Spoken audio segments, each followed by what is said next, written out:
The moment my loyalty died wasn't a dramatic explosion, it was a dismissive sigh. It came from a man in a designer polo shirt, a senior VP named Richard, who once tried to unlock his office door with his car fob.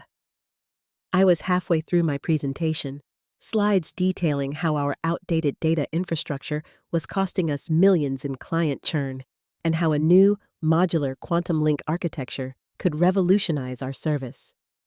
I'd poured 4 months of late nights and early mornings into that proposal. That's when he waved his hand, as if shooing a fly from his expensive coffee. "Zoe, we don't invest in concepts," Richard stated, his voice flat. "We focus on tangible deliverables. That was it. No questions, no discussion, no follow-up." He turned to a new hire, a fresh-faced guy named Kevin, and said, "Let's push forward with that blockchain integration. It sounds more cutting edge." Meanwhile, my entire proposal, complete with detailed schematics, budget projections, and competitive analysis, sat frozen on the screen like a forgotten dream. I smiled, not outwardly, but with that deep, hollow feeling you get after the 5th quarterly review, where leadership pretends it's 2008 and their idea of innovation is adding AI-powered to a broken product. When I returned to my desk, I calmly closed the presentation, deleted it from the shared company server, and then retrieved my personal cloud backup. My hands didn't even tremble. If this story resonates with you, if it makes your blood boil the way it did mine, perhaps you understand the quiet resolve that follows. I didn't storm out. That's not how people like me navigate these waters. I attended the next team meeting, took diligent notes, even chuckled at Richard's tired joke about synergistic data lakes. All the while, I was meticulously planning my exit strategy from the other side. I opened my email and scrolled back, past months of corporate noise, to a message I had almost forgotten. A vice president from a smaller but ambitious competitor had reached out after a tech conference where I'd spoken. Back then, I'd ignored it. I was loyal. I believed in our product. I had drunk the corporate Kool-Aid. But now I hit reply. 4 simple words. That's all I sent. "Still interested in a chat?" Then I leaned back, sipping my lukewarm breakroom coffee, watching Richard drone on in Slack about agile transformations while misspelling scalability. A chillingly liberating realization dawned on me. He had no idea what I was truly capable of. They hadn't just dismissed my idea. They had gift-wrapped it with a motive. The email was concise, friendly, and dangerously polite. The subject line read, "Impressive presentation. Let's connect." I'd received it 8 months prior, after speaking on a panel about optimizing cross-platform data migration for mid-sized enterprises. I'd read it during a layover in Denver and genuinely smiled. The VP from the rival company, smaller, hungrier, but with keen foresight, had praised my insights and suggested a future brainstorming session. I'd flagged it, then promptly buried it under client tickets and internal memos about Wellness Wednesdays that no one actually participated in. Now, it was midnight, and I was sitting on my apartment floor, wearing a hoodie I'd borrowed from an old friend, rereading that email as if it were a prophecy. My laptop hummed. A half-empty glass of water sat beside me, seemingly observing. I hit reply. "Let's talk." 3 seconds later, I attached a refined version of my proposal. Same core framework, different branding. I meticulously removed anything proprietary to my now former beloved company, but the beating heart of the strategy remained untouched. My fingerprints were all over it. Modular API integration, phased rollout plans, client migration protocols, projected churn reduction, and retention impact. I even corrected a minor oversight I'd only just noticed. It's funny what clarity vengeance brings. My finger hovered over the send button. For a fleeting second, a dying part of me hesitated. The part still clinging to team lunches and Friday demo sessions where we all pretended the CEO cared.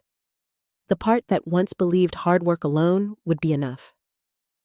Then, I clicked. A minute later, a reply pinged back. "Let's schedule a call this week." That fast. No bureaucracy. No endless layers of approval. Just a direct yes. By the time I slid under the covers, my mind was already strategizing the next move. I wasn't quitting. Not yet. My employee badge still granted access. I still had eyes on what my now adversaries were building. I arrived 5 minutes early, took detailed notes, and smiled when they asked me to help test the new client onboarding wizard, which, hilariously, was just a recycled version of my year-old UX sketches awkwardly integrated with a clunky CRM. "You're such a team player," someone murmured in passing. I wanted to laugh because outside those walls, the other version of me, Contractor Zoe, Ghost Zoe, was already accelerating timelines with a lean team of engineers who actually read my documentation. They asked questions that didn't start with, "Can we add a chatbot to this?" and end with, "Make it look like Salesforce." By the end of the week, I had 2 separate email accounts and a burner cloud drive. One foot remained firmly in their system. The other was laying the groundwork for something that would ultimately dismantle it. Ascend Dynamics brought me on as Zoe M., a consultant specializing in data migration workflows. I chose the alias from a random name generator. It felt fittingly anonymous. Zoe M. didn't request meetings that could have been emails. She didn't wait 3 quarters for approval. Zoe M. just built. The non-disclosure agreement was ironclad. But the team at Ascend Dynamics wasn't playing games. They didn't have 20 layers of sign-off or a middle management moat to drown ideas in. What they had was hunger, a 6-month runway, and a CTO, a brilliant woman named Lisa, who actually read the proposals she received. In the first week, I handed them the exact data migration strategy I'd offered my old employer. Only this time, I'd sharpened it like a surgical blade. We didn't have bloated engineering sprints or 20-person alignment calls. We had 3 dedicated developers in hoodies and 1 product manager with the focused intensity of someone who hadn't slept since the seed funding round closed. Perfect. We built rapidly, tearing out old architecture, streamlining API endpoints, and redesigning the partner dashboard from scratch. The goal wasn't just to match the market. It was to create a solution too compelling to ignore. Meanwhile, back at my day job, the corporate charade continued in full color. A company-wide email circulated with the subject line, "Innovation Unleashed." The attached PDF was 34 pages of corporate jargon. Synergistic vertical growth, phase-driven market alignment, some Frankensteinian Venn diagram that literally had the word innovation overlapping with disruption and belief. They even name-dropped a future client integration hub initiative. I nearly choked on my water. It was my proposal, chopped, diluted, and served like lukewarm soup to shareholders. They'd taken my blueprint and run it through a corporate word blender, erasing anything resembling coherence or utility. But the best part? They were months behind, because while they were still workshopping mission statements in Slack threads, I was in late-night video calls with the Ascend Dynamics team, testing a seamless handoff between their CRM and billing systems, something my old company's Richard had claimed wasn't feasible at scale. One night, the lead engineer from Ascend Dynamics, a sharp guy named Ben, messaged me. "How did they not build this already? This is gold." I simply replied, "They don't invest in concepts." He sent back a laughing emoji. I wasn't laughing yet. I was too busy ensuring every inch of the competitor's infrastructure was polished, scalable, and legally sound, because I knew what was coming. I'd seen how the sausage was made at my old company. I knew their development cycle was a maze of bottlenecks. I knew they'd cut quality assurance every time the budget tightened. I knew they reused old code like it was duct tape. I also knew they'd be watching, so I scrubbed everything. Every line of code, every variable name, every process diagram. This wasn't just revenge. This was preemptive armor. By the end of the second month, Ascend Dynamics' new beta platform could accomplish in seconds what took my old company's system 3 clicks and a prayer. I wasn't just helping a rival. I was creating a mirror and making sure when my old boss looked into it, he wouldn't recognize himself. They called it Data Bridge Pro. a name that sounded like it belonged on a self-help pamphlet or a failed crypto coin. It launched on a rainy Tuesday that felt perfectly scripted. Of course, it was raining. I sat at my kitchen table in sweatpants, mug in hand, watching the live stream like it was a funeral for common sense. Richard, hair perfectly coiffed and teeth gleaming under the stage lights, stood in front of a giant touchscreen labeled "Tomorrow's Data Starts Here." He looked like he'd practiced in front of a mirror all week. His voice oozed buzzwords: synergistic, next-gen, client-centric. At one point, he used frictionless 5 times in under a minute.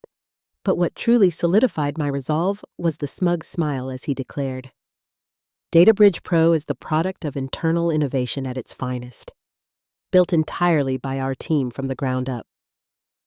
My jaw didn't drop. My blood didn't boil. I just blinked, reached over, and hit record, because there it was, on the slide deck behind him. My old UI. Not the full framework, not the underlying logic, but the layout of the user dashboard, the order of elements, the exact tab flow I'd mocked up a year ago in a forgotten prototype buried in the internal wiki, down to the toggles I'd colored for easier onboarding. They didn't even change the font. My hands remained steady as I took screenshots. Every detail cataloged, every stolen inch time-stamped. They'd cobbled it together from parts of dead projects and leftover design files. It was clunky, slow to load, and crashed halfway through the demo. A moment of beautiful, poetic justice I didn't even need to stage. In the live stream comments, someone typed, "Didn't Ascend Dynamics already do this?" Another replied, "Why is this so broken?" Meanwhile, on a separate browser tab, I watched Ascend Dynamics' internal beta hum to life. Seamless interface, instant authentication. Their dev lead, Ben, was walking through a partner integration demo with zero lag, and they hadn't even officially launched yet. We were building quietly, like wolves sharpening our teeth behind the trees, and no one at my old company had a clue they were already surrounded.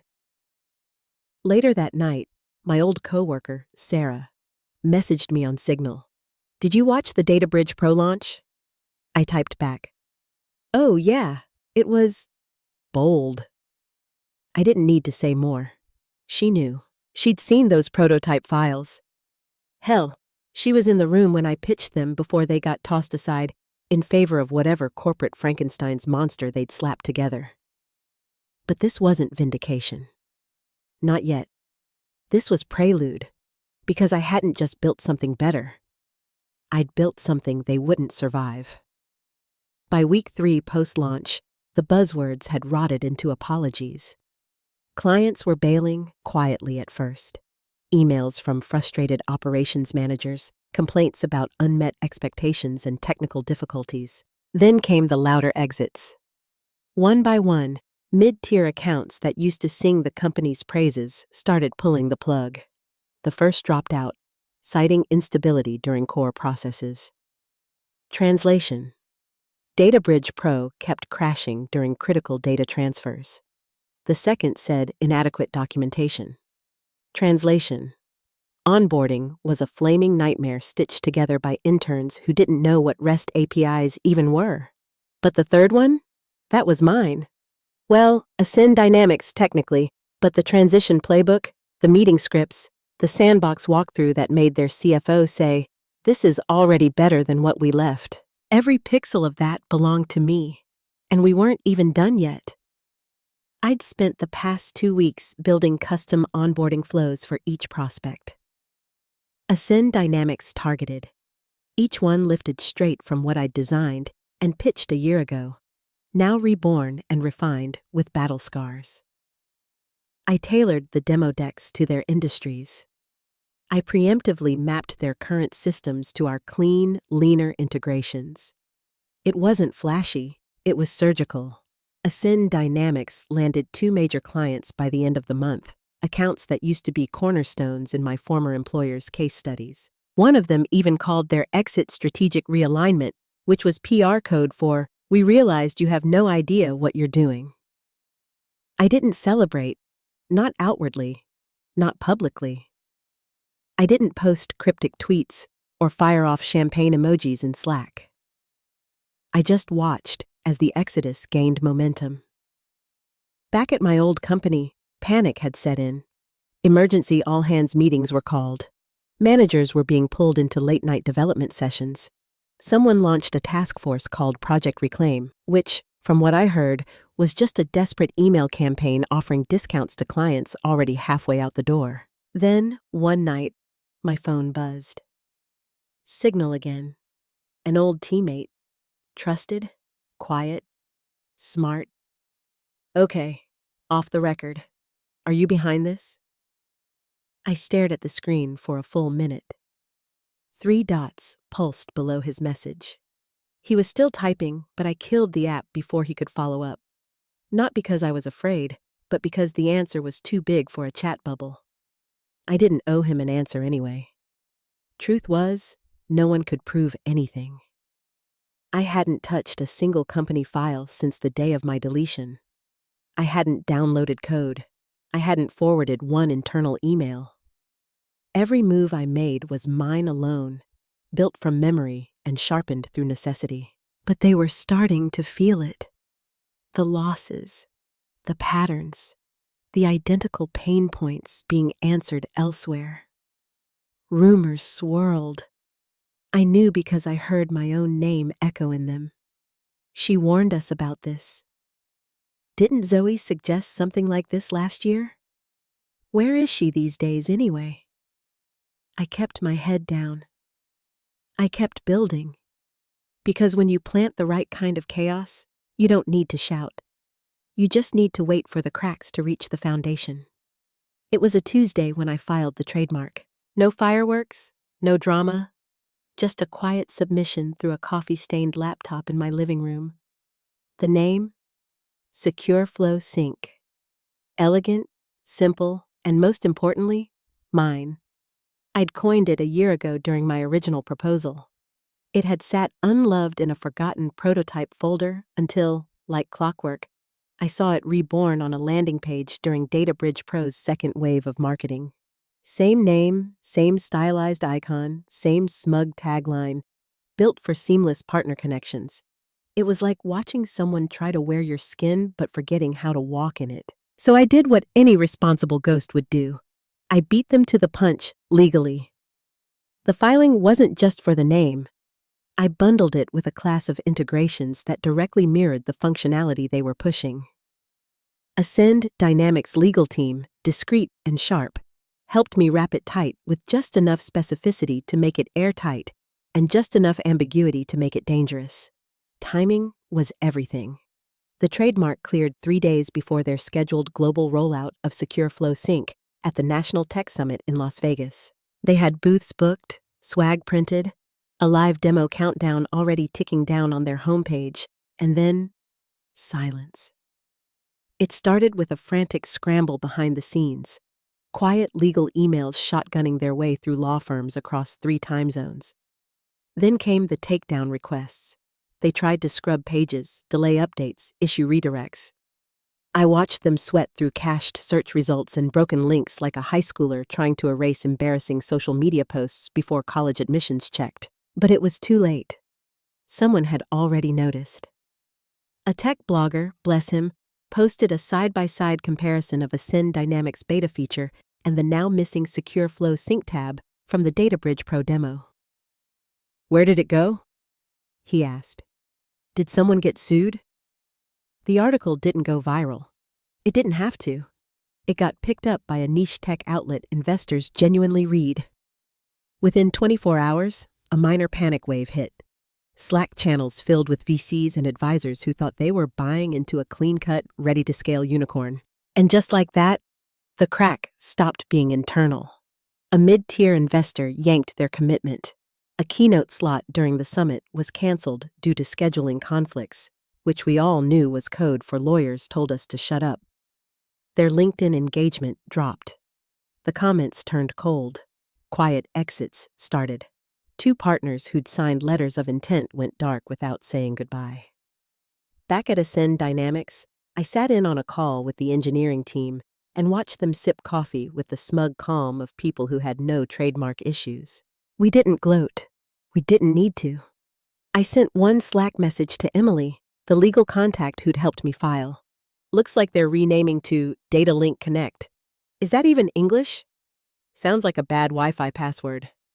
She sent back a gif of a dumpster fire. We both left it at that. They didn't invest in my concept. Now they were paying for everything else. The breaking point came not with a bang, but with a memo, circulated quietly inside my old company. The subject line read, "Urgent. Potential IP breach. Internal review underway." Translation. Richard was flailing. By now, DataBridge Pro was a ghost ship sailing full steam into open water, with no rudder, no crew, and leaks springing from every feature. Clients were gone. Investors were skeptical.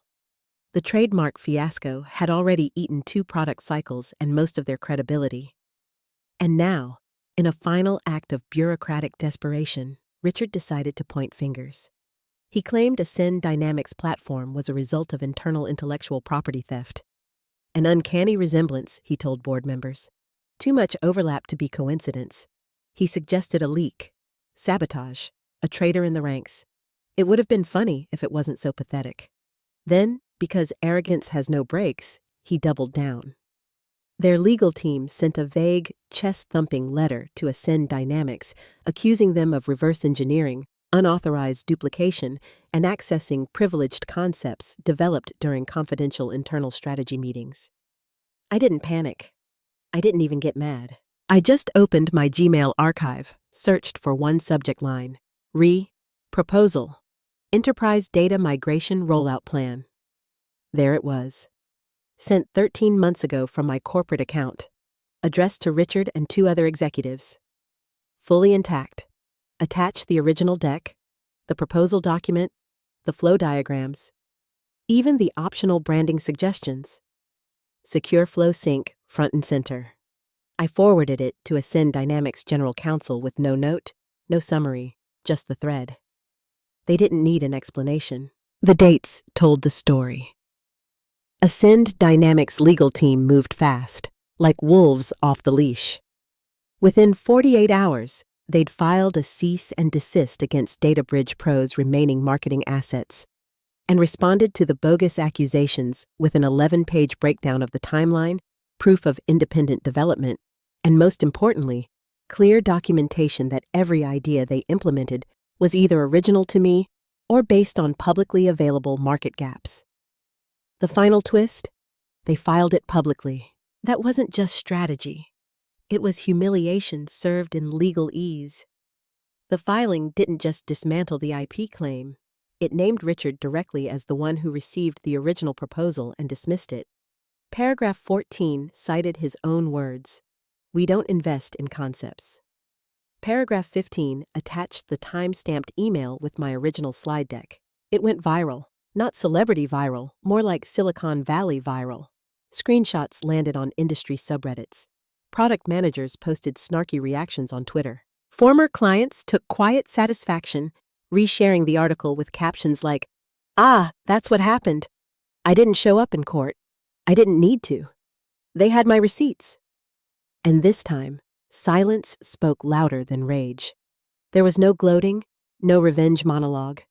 Just me, sitting on my balcony, watching their CEO release a corporate statement blaming crossed wires and breakdowns in protocol while the market digested the real story.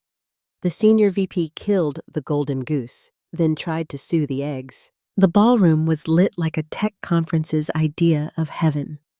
Soft blue lights everywhere, gravity-defying centerpieces, and a string quartet playing a remix of a pop song no one recognized. I was wearing a rented black dress and a name tag that simply said Zoe.